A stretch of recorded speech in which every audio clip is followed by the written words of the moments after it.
샬롬 샬롬. 히브리어로 본 하나님의 뜻 제16강 긍휼하심은 하나님의 뜻이라는 말씀으로 같이 은혜를 받겠습니다. 오늘 주시는 복된 말씀은 이사야서 60장 10절 말씀입니다. 내가 노하여 너를 쳤으나 이제는 나의 은혜로 너를 긍휼히 여겼은즉 이방인들이 네 성벽을 쌓을 것이요 그 왕들이 너를 봉사할 것이며, 이 말씀 중에서 나의 은혜로 너를 긍휼히 여겼은즉, 여기서 은혜가 라촌입니다. 여호와 하나님의 뜻으로 너를 긍휼히 여긴다 그랬어요. 그 전에는 하나님께서 노하셨다고 그랬습니다. 여호와 하나님께서 우리들이 너무 잘못해서 노하셨으나, 그러나 내 뜻은 그게 아니요 긍휼하게 여기사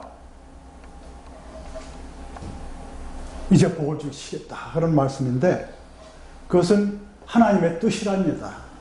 아멘. 노하셨던 것도 하나님의 뜻이고 긍휼히 여기심도 하나님의 뜻이랍니다.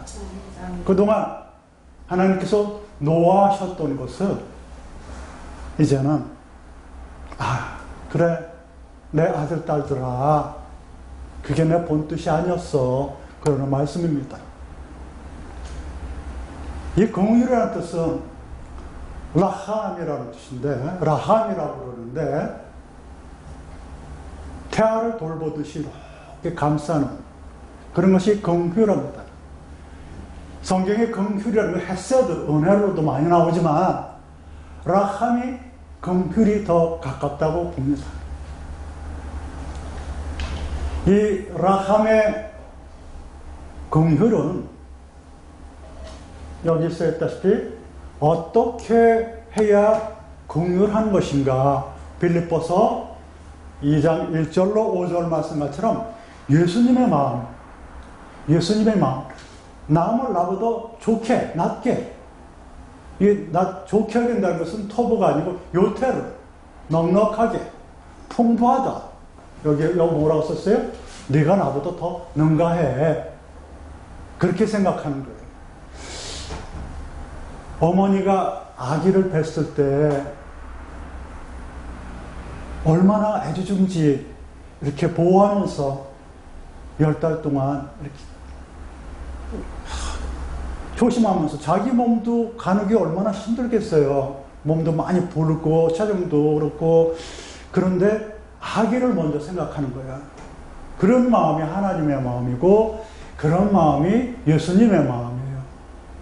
남을 자기 자신보다 네가 더 나아 나보다, 이런 마음을 갖는 게 긍휼함이랍니다.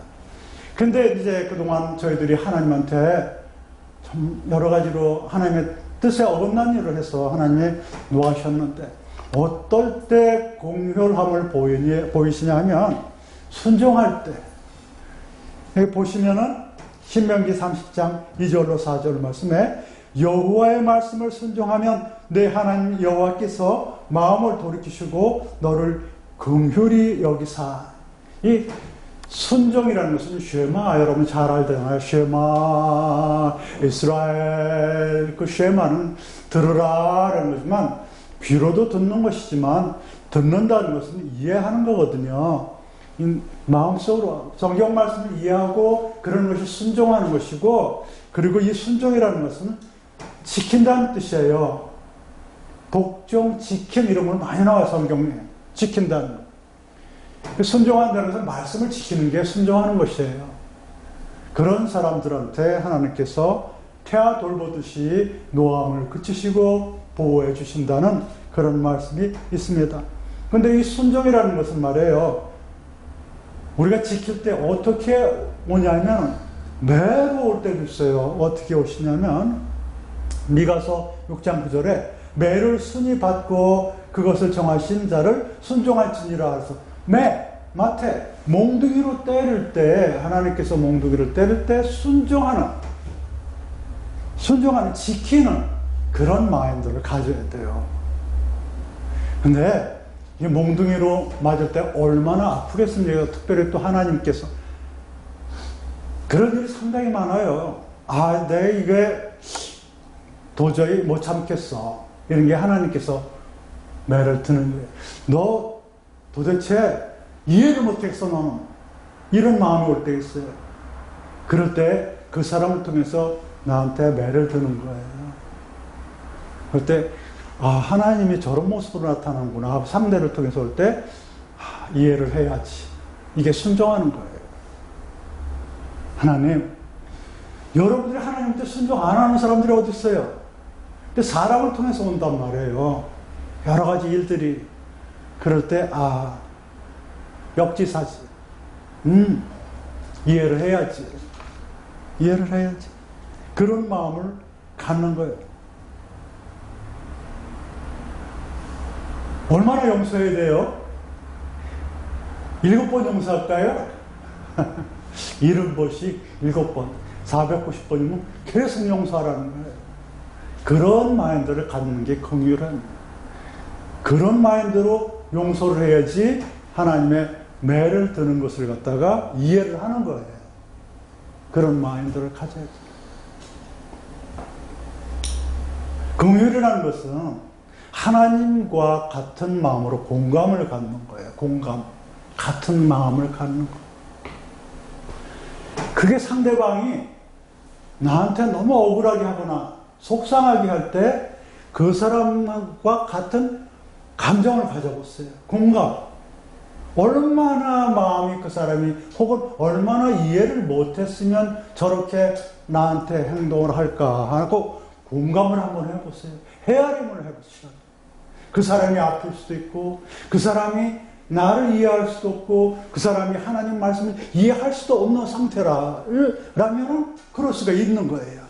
근데 너는 왜 그러냐고는 절대로 이해를 못해요. 그 사람은 공감을 해야 돼. 예수 안 믿는 사람들한테 특별히 그 사람들한테 공감을 가져야 돼. 아, 예수를 믿지 않으니 저렇지 하고 싸우면 안 돼. 공감을 해야 돼. 헤아려줘야 돼. 아, 그렇구나. 그리고 70번씩 7번을 용서하라는 하나님의 말씀이 그게 긍휼하네. 그게 하나님은 700번씩 7번도 더 용서했을 거예요. 우리 엄청 많이. 그러니까 우리들도 인간들도 특별히 속썩이는 사람이 있어요. 하나님이 그 사람을 통해서는 나를 단련시키느라 믿음 주시기 위해서. 그럴 때 공감을 하세요. 하나님 정의의 하나님이시고 심판의 하나님이 그것만 계속 간다면 얼마나 어렵겠어. 하나님, 우리들이 하나님이 두려워서 아버지가 맨날 공부해 그러고 혼내는 아버지라면 얼마나 힘들겠어요. 그러나 아버지 뒷모습을 한번 보세요. 혼내는 아버지의 뒷모습을 한번 쳐다보세요. 일하러 나가시는 아버지의 뒷모습, 그게 하나님의 뒷모습이에요. 혼내라 일부러 그러는 아버님이 어디가 있어요? 혼내려고 그러는 사람이. 잘 되라고 그러는 거죠. 그 뒷모습을 보세요. 헤아림. 아버지도 헤아리고 아버지 하나님도 한번 공감을 해보세요. 하나님과. 하나님이 얼마나 아프시면 나한테 이러실까? 내가 얼마나 못하면 나를 얼마나 훌륭한 사람으로 만들려고 그러시는지 한번 공감을 해보세요. 하나님과. 능력을 한번 키워보세요. 헤아려보세요. 하나님. 족쇄기는 사람도 헤아려보고 공감을 가져보세요. 그것이 라촌의 하나의 순종의 방법이에요. 그리고 고난과 함께 온다 그랬는데 이사야서 49장 13절에 여호와가 그 백성을 위로하였은즉 그 고난당한 자를 긍휼히 여기실 것이니라. 이 고난이라는 건 온인데 온이 낮추는 거예요. 우리를 낮출 때 그때 하나님께서 긍휼함으로 같이 오십니다. 고난당하는 자여 금방 하나님께서 태아를 돌보듯이 하실 것이니라. 그렇게 하는 거예요. 지금 팬데믹 있고 코로나가 막 그러지만 남을 위해서 우리가 마스크를 쓰는 거예요. 나를 위해서도 그렇지만 남을 위해서 마스크를 쓰고 그리고 이 고난의 시기가 긍휼로 바뀔 줄 믿습니다. 그 기독교인들이 스스로 먼저 그런 행동을 더 보여야 돼요. 먼저. 2m 간격으로 떨어져 주고 마스크 잘 쓰고 잘 빨고 그런 것을 먼저 보여야 돼요. 아우 예배 못 보게 그거는 잘못된 것이에요.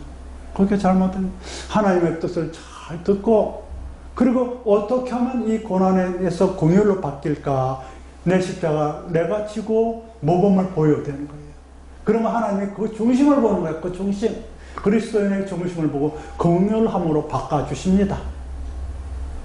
기존의 정치 세계에 막 싸우면 안 돼요. 하나님이 나와 나의 싸움 한 사람을 보는 거예요. 그 한 사람 한 사람의 그것을 보고 정직함과 정의로움을 보고 역사가 그 사람을 통해서 흘러가요. 그 기도를 들으시고 그렇게 되는 거예요. 많은 사람들이 변하잖아요. 그 사람 때문에. 그런 것입니다. 세상과 싸우지 마세요. 나 자신과 싸우고 세상을 도우세요. 하나님의 뒷모습을 보세요. 아버지의 그 쓸쓸한 뒷모습을 보세요. 그 의도가 무엇인지. 하나님의 뜻은 이 팬데믹도 긍휼이랍니다. 긍휼. 이 고난이지만 우리에게 긍휼함을 주시기 위해서 먼저 오신 것이에요. 그러나 긍휼함을 주지 않는 것은 엄난이에요. 제노트. 우상숭배.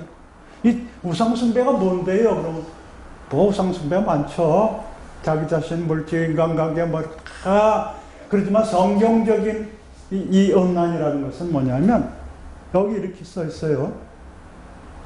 사도행전 15장 19절로 20절 말씀에 이방인들이 하는 짓이라는데 전번은 메켈의 이방인 했지만 이번은 고임의 이방이에요. 큰 이방들. 그 이방인들은 뭐냐면 이 고임이라는 이방은 귀신과 교제를 한다고 써 있어요. 귀신과 교제한다고. 고린도전서 10장 20절에. 근데 귀신을 쏴주라는 것은 우어 이런 것보다도 사전 뜻은 부풀러는 거 이렇게 오만하고 붕 이런 것들이 내 속에 있다면 헛스거리고 뭐 이런 것들 있잖아요. 그런 것들. 영적인 오만함. 그런 것들이 내 속에 있으면 하나님께서 엄난하다고 이방인으로 보는 거예요. 그런 사람들은 안 도와줘. 엄난이라는 것은 또 어떤 게 또 있냐면 로마서 1장 28절로 32절에 엄난하면 사형에 해당된다고 써있어요. 사형에 추악한 것들. 거기 엄난이 추악으로 나오지만 추악한 것들. 사형에 돼. 원래는 옛날에는 그랬어요. 정신적인 어떤 죽음 상태나 마찬가지에 엄난한 우상숭배하는 그게 우상숭배라는 것은 이방인들 같은 사람들 이방인들 귀신 숭배하는 귀신 이렇게 아주 그냥 휘황찬란하고 주렁주렁하고 거대하고 이런 것들은 다 그런 것들이에요. 뭐 이상한 그런 생각보다도 우선 그런 것을 버리셔야 됩니다. 하나님의 나라를 유업으로 받지 못한다고 음행하는 자들은 그래요. 천국으로. 그러니까 이 긍휼함을 받기 위해서는 고난이 오더라도 순종해야 되는 거야. 그러나 이방인처럼 그렇게 오만하고 또 거드름 피우고 하나님 앞에 되돌고 왜 나만 이러는 거야? 이렇게 자기중심적으로 생각하고 그러면 안 되는 것이죠. 정리합니다. 우리가 그동안 하나님을 노하게 했지만 이렇게 고난이 온 것은 매가 온 것은 순종하라 하시고 긍휼함으로 태아 돌보듯이 하는 것이 하나님의 뜻입니다. 레이트라우 또 봅시다. 안녕. 감사합니다.